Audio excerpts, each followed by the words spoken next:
Hello दोस्तों, स्वागत है मेरे YouTube channel math with me 99 में। दोस्तों, आज हम लोग देखेंगे आरआरबी एएलपी एंड टेक्नीशियन 2018 में पूछे गए उन प्रश्नों को जो रेलवे ने पूछा था। तो चलिए, आप यहाँ देख सकते हैं कि रेलवे रिक्वायरमेंट बोर्ड, रेल भर्ती बोर्ड का एक क्वेश्चन है। आप आइए और देखते हैं पहले क्वेश्चन से। तो दोस्तों, पहला क्वेश्चन आपके पास दिख रहा होगा। पहला क्वेश्चन कह रहा है आपको दिए गए विकल्प में से निम्न चित्र को घुमाए गए रूप का चयन कीजिए। यानी कि ये जो आपको फिगर दिया हुआ है, इस फिगर को आपको घुमाने पे कैसा आकृति बनेगा। तो दोस्तों, आप देखिए, इस फिगर को घुमाने पे आपका जो आकृति बनेगा, ये जो जेड लिखा हुआ है इस प्रकार, ये जेड आपको ऐसा लिखा मिलेगा। जेड आपको कैसे लिखना है, तो जेड ऐसा लिखा हुआ मिलेगा। और ये जो बीच का चिन्ह है, ये वाला चिन्ह हो जाएगा इस प्रकार। ठीक है, तो आप देखिए कि ऐसा किस में बना हुआ है, तो आप कहिएगा ऑप्शन नंबर डी में आपका बना हुआ है। तो आप कह सकते हैं कि इसका जो राइट आंसर होगा ऑप्शन नंबर डी हो जाएगा। चलिए दोस्तों, नेक्स्ट क्वेश्चन की ओर बढ़ते हैं। क्वेश्चन आपसे कह रहा है कि प्रतिरोध का एसआई इकाई क्या होता है। दोस्तों, प्रतिरोध का जो एसआई इकाई होता है वो होता है ओम। आपको पता है न्यूटन किसका होता है, तो न्यूटन जो होता है वो आपका होता है बल का, फोर्स का होता है न्यूटन। और कूलम्ब किसका होता है, तो आपका कूलम्ब जो होता है ये होता है विद्युत आवेश का। चलिए नेक्स्ट क्वेश्चन की ओर बढ़ते हैं। नेक्स्ट क्वेश्चन कह रहा है आपसे नकारात्मक त्वरण, क्या कह रहा है आपसे, नकारात्मक त्वरण निम्न में से किसकी दिशा के विपरीत होता है। तो दोस्तों, नकारात्मक त्वरण जो होता है ये आपके वेग के दिशा के विपरीत होता है, यानी ऑप्शन नंबर एक आपका सही हो जाएगा। नेक्स्ट क्वेश्चन की ओर बढ़ते हैं। नेक्स्ट क्वेश्चन कह रहा है आपसे, नेक्स्ट क्वेश्चन जो आपसे बोल रहा है कि 1 किलोवाट घंटा बराबर कितना जूल होता है। दोस्तों, तो 1 किलोवाट घंटा के बराबर जो होता है वो आपका होता है 3.6 इंटू 10⁻⁶ जूल। यानी कि आप ऑप्शन नंबर कह सकते हैं कि ऑप्शन नंबर 4 आपका सही है। नेक्स्ट क्वेश्चन की ओर बढ़ते हैं। नेक्स्ट क्वेश्चन आपके पास कह रहा है, नेक्स्ट क्वेश्चन ये है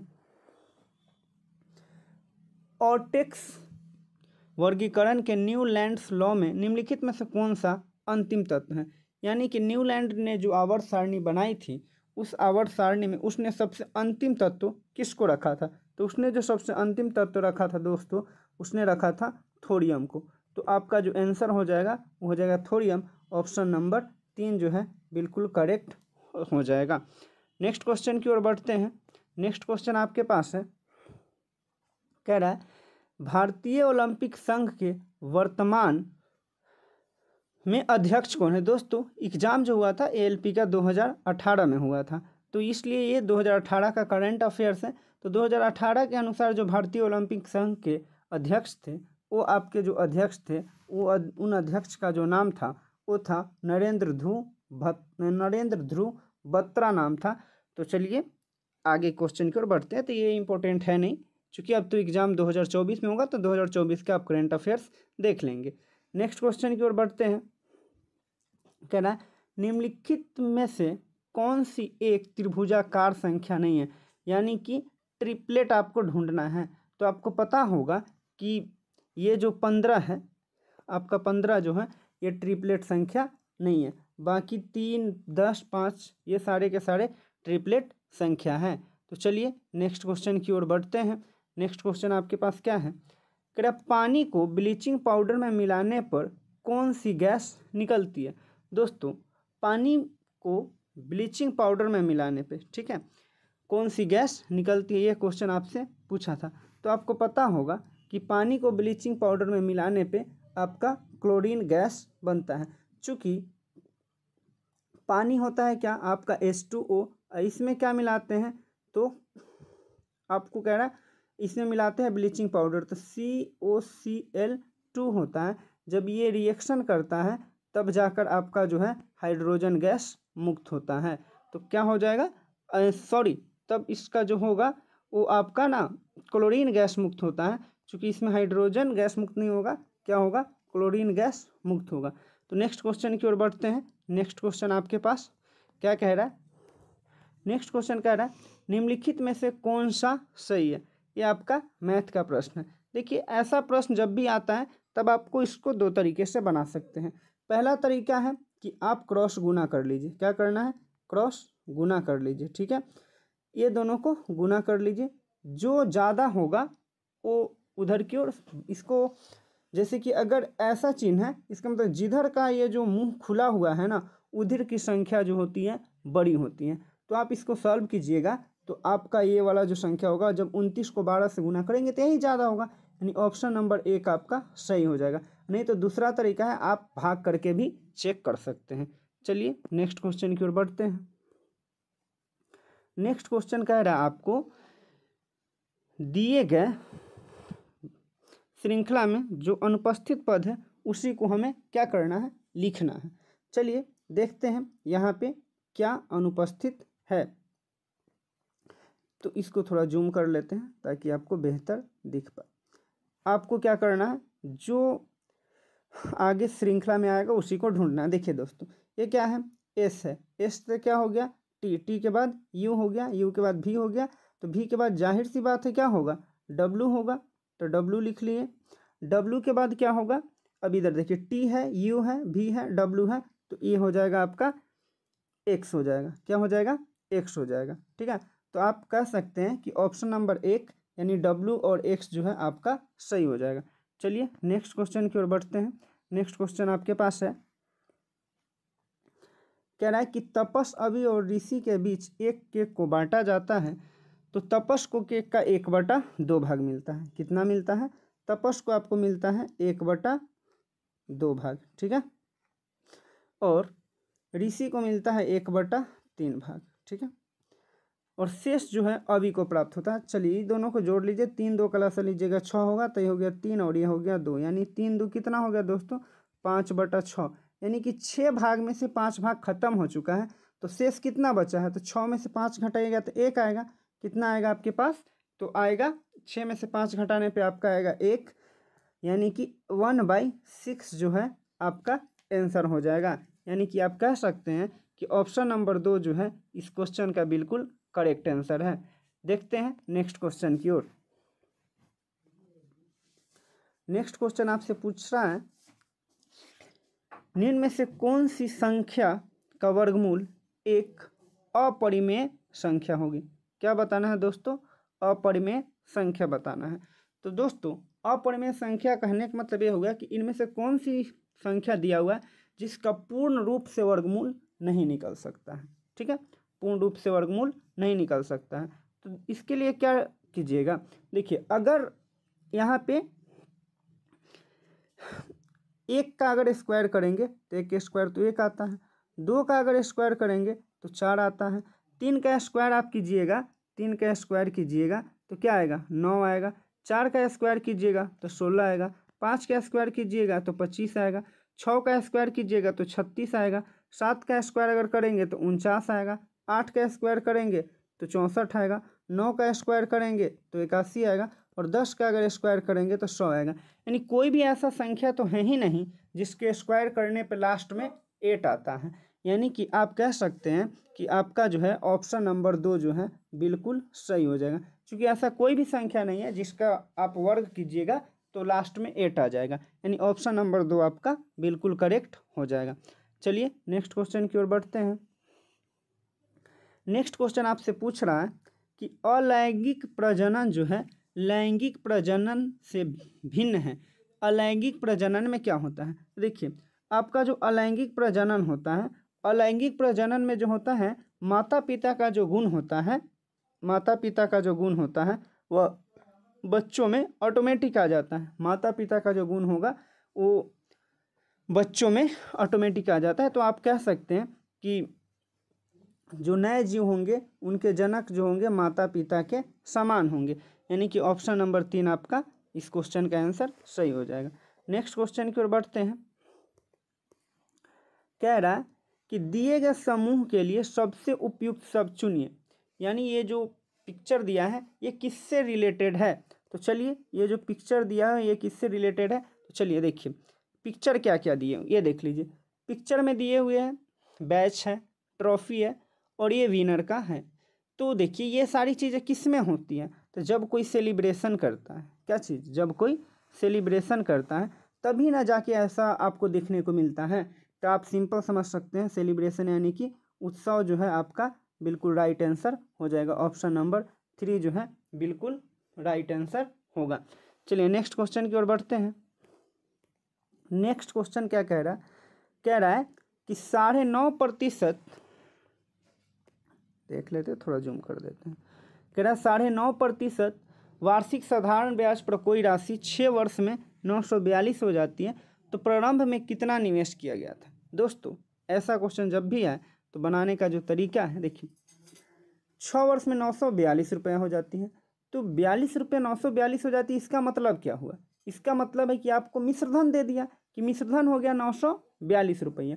तो अगर आप 9.5% से 6 साल का अगर ब्याज निकालिएगा तो कितना निकल के आएगा, 9.5 गुना 6 कीजिएगा तो कितना हो जाएगा, 6 × 30 के 0 हासिल 3 और 9 × 6 = 54 और 3 57। ठीक है, यानी 57% आपको क्या देना पड़ जाएगा, 6 साल में ब्याज देना पड़ गया। ठीक है, और मूलधन आपको पता है कि मूलधन अपने आप में कितना होता है, तो मूलधन अपने आप में 100% होता है। तो 57% तो ये हो गया और 100% हो, यानी कि आप सिंपल समझ सकते हैं कि आपको 157 कितना 157% का वैल्यू इसने दे दिया है 942। आपसे पूछा 100% का वैल्यू, तो 1% का अगर वैल्यू निकालिएगा तो 942/157। हमें तो 100% की वैल्यू निकालनी है, तो हम क्या करेंगे 942 गुना 100 और बटा में 157। ठीक है, तो आप इसको काटिए, कितने बार में कट जाएगा, तो ये कट जाएगा आपका 7 है ना, इसको काट लेते हैं हम लोग, तो ये लगभग कट जाएगा 7 × 6 = 42। हाँ चलिए ये 6 बार में आपका कट जाएगा। ठीक है, 7 × 6 = 42 हो गया और 15 × 6 = 90, 4 × 94, यानी कि आप सिंपल कह सकते हैं कि आपका जो है 600 कितना 600 जो है वो आपका मूलधन निवेश किया गया था। चलिए इसका आंसर देखते हैं, आंसर कितना इन्होंने बता रखा है। तो इसका जो आंसर है देखिए, आंसर इसका 600 ही बता रखा है। चलिए नेक्स्ट क्वेश्चन की ओर बढ़ते हैं। नेक्स्ट क्वेश्चन आपसे पूछा कि सर्च लाइट, ठीक है, क्या पूछ लिया आपसे, सर्च लाइट का जो प्रवर्तक होता है वह किसका बना होता है। तो दोस्तों जो सर्च लाइट होता है, सर्च लाइट का जो प्रवर्तक होता है वह किसका बना होता है, तो वह जो बना होता है अवतल दर्पण का बना होता है। ठीक है, आप कहेंगे कि अवतल दर्पण, यानी कि ऑप्शन नंबर 3 जो है आपका सही है। नेक्स्ट क्वेश्चन की ओर बढ़ते हैं। नेक्स्ट क्वेश्चन क्या पूछा, नेक्स्ट क्वेश्चन आपसे पूछ रहा है कि रैन वियर के नोट्स में सूक्ष्म रिक्त स्थान होते हैं जो डैश में पाए जाते हैं। तो जो रैन वियर होते हैं, ठीक है, रैन वियर के जो नोट्स होते हैं उसमें जो रिक्त स्थान होते हैं उससे किस में पाया जाता है, तो वो जो है आपका पाया जाता है मायोलिनिन एक्सेस में। क्या हो जाएगा आंसर, जो होगा आंसर हो जाएगा आपका मायोलिनिन एक्सेस। ठीक है, तो चलिए नेक्स्ट क्वेश्चन की ओर बढ़ते हैं। नेक्स्ट क्वेश्चन क्या कह रहा है, नेक्स्ट क्वेश्चन जो है आपके पास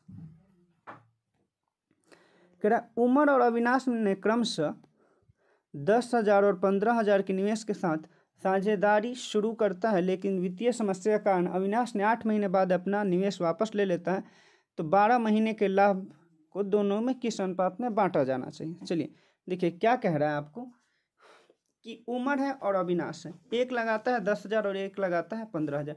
तो चलिए सिंपल बात है कि यहाँ हम 0 से 0 को कट कर लेते हैं। हम मान लेते हैं कि उमर है एक तरफ, क्या है, एक तरफ आपका उमर है और एक तरफ आपका अविनाश। ठीक है, उमर जो है 10 रुपये लगाया और अविनाश जो है 15 रुपये लगाया। ठीक है, कह रहा है कि वित्तीय समस्या के कारण अविनाश ने 8 महीने बाद अपना पूंजी वापस ले लिया, यानी अविनाश जो है 8 महीने तक ही पैसा लगाया है और उमर जो है इसने 12 महीने तक पैसा लगाया है। ठीक है, अब इसको काट लीजिए, लाभ पूंजी को लाभ के अनुपात में बांटते हैं, सिंपल इसको काट लीजिए, 5 दूना 10 और 5 तिहाई 15। इसको काट लीजिए, 4 दूना 8 और 4 तिहाई 12। ठीक है, और इस 3 से 3 को कैंसिल कीजिए और 2 से 2 को कैंसिल कीजिए। ठीक है, तो आपका जो आंसर आ जाएगा दोस्तों, वो आंसर कितना आ जाएगा, तो आंसर जो आएगा वो आएगा 1:1। ठीक है, आप आंसर कितना कर लीजिएगा, 1:1 जो है वो आपका राइट आंसर हो जाएगा। चलिए दोस्तों नेक्स्ट क्वेश्चन की ओर बढ़ते हैं। नेक्स्ट क्वेश्चन कह रहा है, निम्नलिखित में से किस अभिक्रिया द्वारा उच्च प्रतिक्रिया वाली धातुओं का निष्कासन किया जाता है। तो जो उच्च प्रतिक्रिया वाली धातुएं होती है उसका जो निष्कर्षण किया जाता है इलेक्ट्रोलिसिस के द्वारा किया जाता है। क्या हो जाएगा, इलेक्ट्रोलिसिस के द्वारा किया जाता है। नेक्स्ट क्वेश्चन कह रहा है आपको कि उस विकल्प का चयन कीजिए जो तीसरे चित्र से उसी प्रकार संबंधित है जिस प्रकार दूसरा। ठीक है, चलिए दोस्तों इसको बनाने का जो सिंपल सा तरीका है उसको देखा जाए क्या कह रहा है। आप इसको देखिएगा, ध्यान से देखिएगा, तब आपको पता चलेगा। ये अंगूठी है, अंगूठी किसमें पहना जाता है, तो आप कहिएगा अंगूठी हाथ में पहना जाता है। ये क्राउन, क्राउन मतलब होता है मुकुट, तो मुकुट किसमें पहना जाता है, तो मुकुट जो है आपका सिर में पहना जाता है। यानी ऑप्शन नंबर 4 जो है बिल्कुल सही हो जाएगा। चलिए नेक्स्ट क्वेश्चन की ओर बढ़ा जाए। नेक्स्ट क्वेश्चन कह रहा है कि 2 अंकों की वह संख्या ज्ञात कीजिए जो इसके अंकों के गुणनफल के 3 गुना है। अंकों के गुणनफल के 3 गुना है। ठीक है, चलिए तो इसको देखिए, पहला है तो इसके अंकों का गुणनफल कीजिएगा। क्या, तो 2 और 1, 2 में 1 से गुना कीजिएगा तो कितना हो जाएगा, 3 हो जाएगा। 2 अंकों की वह संख्या ज्ञात कीजिए इसके अंकों के गुणनफल का 3 गुना है। चलिए तो 2 और 1 को जोड़िएगा तो 3 होगा, 3 का 3 गुना कीजिएगा तो कितना होगा, 9। यहाँ पे तो 12 दिया है, यानी ऑप्शन नंबर 1 आपका नहीं होगा। चलिए नेक्स्ट ऑप्शन को देखते हैं। नेक्स्ट ऑप्शन दिया है 4 और 8, तो 4 और 8 को गुना कीजिएगा तो क्या हो जाएगा, 4 और 8 को गुना कीजिएगा, 4 और 8 को जोड़िए, वह संख्या है जो अंकों के गुणनफल का 3 गुना है। अंकों के गुणनफल का 3 गुना ना, तो 8 चौका 32। ठीक है, 8 चौका कितना हो गया, 32 जो हो गया, ये 12 का 3 गुना है, नहीं है, तो आपका ये वाला होगा नहीं। यानी कि आप आगे बढ़िएगा ऑप्शन, तो कह रहा है इसको, तो 4 और 2 को गुना कीजिए, 4 2 को गुना कीजिएगा तो कितना हो जाएगा, 8 हो गया। 8 का 3 गुना कीजिए तो 8 का 3 गुना कितना हो गया, 24। तो यानी यही संख्या है जिसके अंकों का गुणनफल का 3 गुना है। ठीक है, अंकों के गुणनफल का 3 गुना क्या है, संख्या है, यानी आपका ऑप्शन नंबर सी यानी कि 24 जो होगा राइट आंसर होगा। नेक्स्ट क्वेश्चन की ओर बढ़ते हैं। कह रहा है कि फरवरी 2018 से कोलकाता आईपीएल टीम के मालिक कौन है। दोस्तों फरवरी 2018 से जो आईपीएल का कोलकाता टीम है उसका आपसे मालिक पूछा है, तो आप सब लोगों को पता होगा कोलकाता टीम का जो मालिक है वो कौन है, तो शाहरुख खान है। शाहरुख खान आपका जो है कोलकाता टीम के मालिक है। ठीक है, और जूही चावला भी है, तो आप लिख सकते हैं, इसमें जो ऑप्शन दिया होगा वो आपका आंसर हो जाएगा, शाहरुख खान और जूही चावला होगा। ठीक है, देख लीजिए क्या दिया हुआ, इसमें दे रखा है शाहरुख खान, तो बिल्कुल सही है, शाहरुख खान भी तो मालिक है ही। नेक्स्ट क्वेश्चन की ओर बढ़ते हैं। नेक्स्ट क्वेश्चन कह रहा है कथन और निष्कर्ष से संबंधित है। कह रहा है क्या x जो है x-5 एक सम संख्या है। कह रहा है x जो है एक वास्तविक संख्या। ठीक, अब कथन क्या बोला, कह रहा है x-15 एक पूर्णांक है। अच्छा, कह रहा है x-10 एक विषम पूर्णांक है। दोस्तों आप ये तो नहीं कह सकते कि x का तो पता नहीं है ना कि x क्या है, सम संख्या है कि विषम संख्या है, लेकिन x में से जो भी घटाइएगा वो आपका क्या हो जाएगा, वो एक पूर्णांक हो जाएगा। यानी कि आप कह सकते हैं कि केवल कथन 2 पर्याप्त है, जबकि कथन 1 जो है इसका पर्याप्त नहीं है। यानी ऑप्शन नंबर 3 जो है बिल्कुल सही हो जाएगा। नेक्स्ट क्वेश्चन की ओर बढ़ते हैं। नेक्स्ट क्वेश्चन कह रहा है किस संविधान कानून के माध्यम से भारत और पाकिस्तान 2 स्वतंत्र राष्ट्रों में विभाजित हो गया। देखिए, तो भारत और पाकिस्तान का जो विभाजन हुआ था वो हुआ था आपका किस अधिनियम के द्वारा? तो भारतीय स्वतंत्रता अधिनियम। क्या है?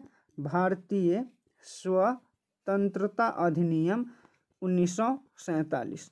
भारतीय स्वतंत्रता अधिनियम 1947, यानी कि ऑप्शन नंबर जो है 4 आपका बिल्कुल सही हो जाएगा। ऑप्शन नंबर 4 सही है। चलिए नेक्स्ट क्वेश्चन की ओर बढ़ते हैं। नेक्स्ट क्वेश्चन क्या कह रहा है आपसे? नेक्स्ट क्वेश्चन आपको दे दिया, कह रहा है कि दिए गए कथनों को सही मानिए और निष्कर्ष और कथन का क्वेश्चन है। चलिए देखते हैं कथन क्या कह रहा है। कह रहा है महानगरों की जनसंख्या अत्यधिक बढ़ रही है जिससे रहने लायक स्थान की कमी हो गई है। क्या लिख रहा है? कि रहने लायक स्थान की कमी हो गई है, ठीक है, और लोगों के जीवन स्तर में गिरावट भी आ रही है। निष्कर्ष कह रहा है कि सरकार को शहर विकास की पुनर्योजना बनानी चाहिए। अच्छा, 2 नंबर कह रहा है सरकार को अवैध इमारतों को गिरा देना चाहिए और लोगों के लिए छोटे मकान बनाना चाहिए। नहीं, ये तो गलत है कि हाँ मकान को गिरा देना चाहिए और लोगों को छोटा मकान बनाना चाहिए, ये गलत है। सरकार को शहर के पुनर्विकास के लिए योजना बनाना चाहिए। तो आपका ऑप्शन नंबर 1 सही हो जाएगा और ऑप्शन नंबर 2 जो है गलत हो जाएगा। आप कह सकते हैं कि केवल निष्कर्ष एक अनुसरण कर रहा है, ठीक है। चलिए नेक्स्ट क्वेश्चन की ओर बढ़ते हैं। नेक्स्ट क्वेश्चन की ओर बढ़ा जाए। आपसे नेक्स्ट क्वेश्चन जो है वो नेक्स्ट क्वेश्चन क्या पूछा? कह रहा है निम्नलिखित में से कौन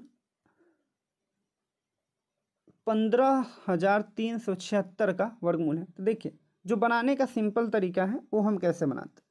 तो ये देखिए, अगर लास्ट में 8 है, क्या है लास्ट में आपके पास अगर 8 है और 8 का अगर आप वर्गमूल निकालेंगे तो 8 का वर्गमूल निकालेंगे तो क्या हो जाएगा? 8 8 64, इसके लास्ट में 4 आएगा, जो कि ये तो कभी होगा नहीं क्योंकि इसके लास्ट में 6 है, ये 2 है। अगर इसका स्क्वायर कीजिएगा तो लास्ट में 4 आएगा, हमें तो 6 लाना था, ये तो होगा नहीं।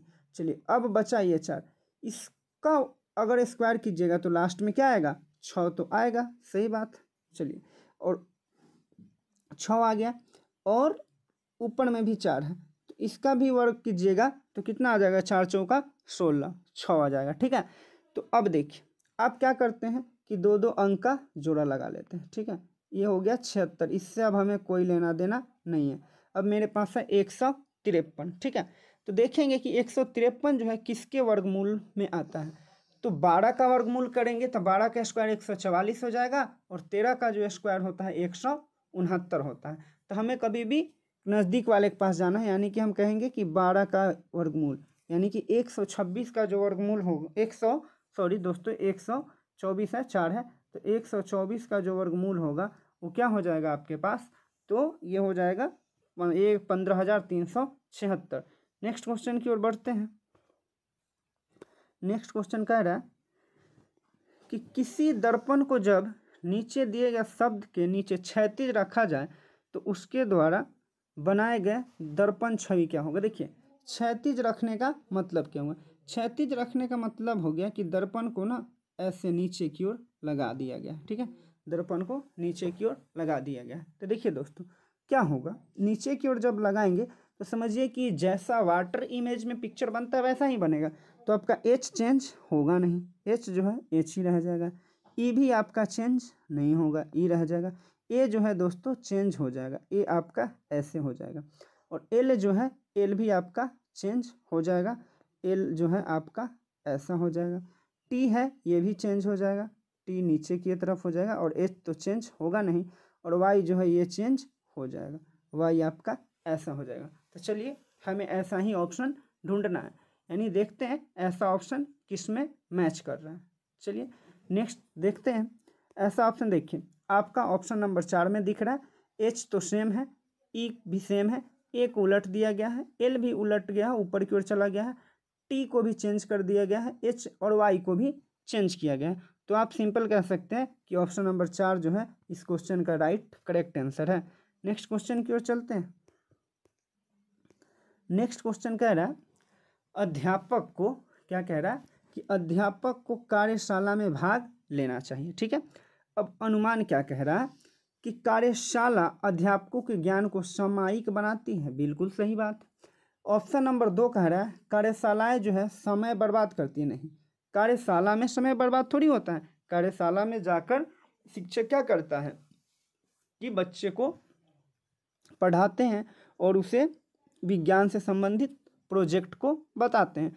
तो आप सिंपल कह सकते हैं कि ऑप्शन नंबर 2 जो है आपका हर हाल में गलत है और ऑप्शन नंबर जो है 1 सही है। तो चलिए इसका आंसर क्या इन्होंने लिया है देख लेते हैं। तो इन्होंने क्या कह रहा है कि केवल अनुमान 1 सही है। चलिए बिल्कुल सही बात कह रहा है। जब एक परिपथ में कई प्रतिरोध श्रृंखला में जुड़े होते हैं, क्या है, श्रृंखला में जुड़े होते हैं। श्रृंखला का मतलब होता है दोस्तों सीरीज, क्या होता है, सीरीज में जुड़े होते हैं। तो करंट का मान क्या होता है, देखिए हमारे घरों में जो इलेक्ट्रिक करंट होता है वो इसी सीरीज में ही लगाए जाते हैं। जो भी होंगे पंखा, मोटर, फैन, जो भी होता है सब सीरीज में ही लगाया जाता है। क्यों? क्योंकि उसमें सीरीज में क्या होता है कि जो करंट होता है सभी करंटों का जो मान होता है, ठीक है, सीरीज में सभी करंटों का मान एक ही समान होता है।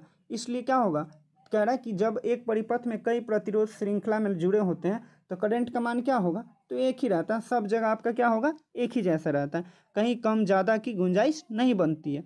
नेक्स्ट क्वेश्चन की ओर चला जाए। नेक्स्ट क्वेश्चन जो है आपसे बोल रहा है कि एक उत्तल दर्पण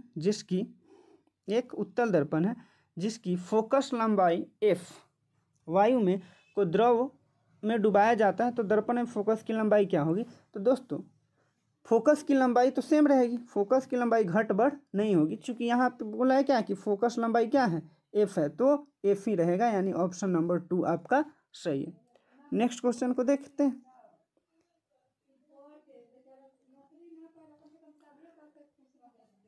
क्वेश्चन कह रहा है उस उत्तराकृति का चयन करें जो दी गई प्रश्न आकृति के रिक्त स्थान के लिए उपयुक्त है। चलिए दोस्तों देखते हैं क्या है इसमें, क्या कह रहा है। देखिए आप इसमें एक गोला है, गोले के बाद 4 अंक है, 4 ऊपर चीना खींचा, इसमें 3 है और इसमें 2 है, यानी 4 3 2 का कॉम्बिनेशन है।